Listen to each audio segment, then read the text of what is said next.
السلام علیکم ورحمۃ اللہ۔ آج کی آیت سورۃ البقرہ آیت نمبر 68۔ حد سے زیادہ سوال اطاعت میں رکاوٹ۔ اعوذ باللہ من الشیطان الرجیم، بسم اللہ الرحمن الرحیم۔ اللہ سبحانہ و تعالی نے ارشاد فرمایا، قالوا ادع لنا ربك يبين لنا ما هي قال إنه يقول إنها بقرة لا فارض ولا بكر عوان بين ذلك فافعلوا ما تؤمرون۔ صدق اللہ العظیم۔ یعنی انہوں نے کہا موسیٰ اپنے رب سے دعا کریں، وہ ہمیں بتائے کہ وہ گائے کیسی ہو۔ موسیٰ علیہ السلام نے فرمایا، وہ فرماتا ہے کہ وہ گائے نہ تو بوڑھی ہو اور نہ بالکل کم عمر، بلکہ درمیانی عمر کی ہو۔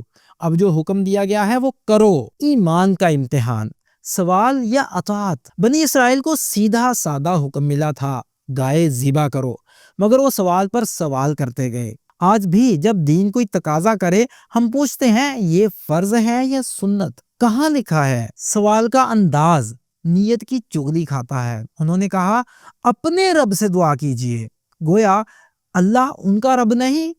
یہ رویہ ایک بے رغبتی اور ذمہ داری سے بھاگنے کی علامت تھا۔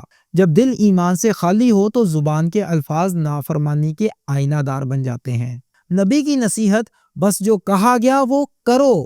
حضرت موسیٰ علیہ السلام نے بار بار وضاحت دینے کے باوجود تاکید سے فرمایا، فَفْعَلُوا مَا تُؤْمَرُونَ، جو حکم دیا گیا ہے وہ کر گزرو۔ اصل اطاعت وہی ہے جو بلا تاخیر، بلا چالاکی، بلا قید و شرط ہو۔ اس آیہ مبارکہ کو ہم اپنی زندگی میں کیسے لا سکتے ہیں؟ دین کے واضح احکام پر عمل کریں، بلا قید و شرط۔ سوالات سیکھنے کے لیے کریں، چالاکی یا بچاؤ کے لیے نہیں۔ دین کی آسانی کو بوجھ نہ بنائیں۔ زیادہ سوالوں سے نفس کو تقویت ملتی ہے۔ یا اللہ، ہمیں دین کے احکام پر فوراً اخلاص اور سادگی سے عمل کرنے والا بندہ بنا۔ ہمیں ان لوگوں جیسا نہ کر جو سوالات کے پردے میں نافرمانی چھپاتے ہیں۔ ہمارے دل کو ایمان، یقین اور اطاعت سے روشن فرما۔ آمین یا رب العالمین۔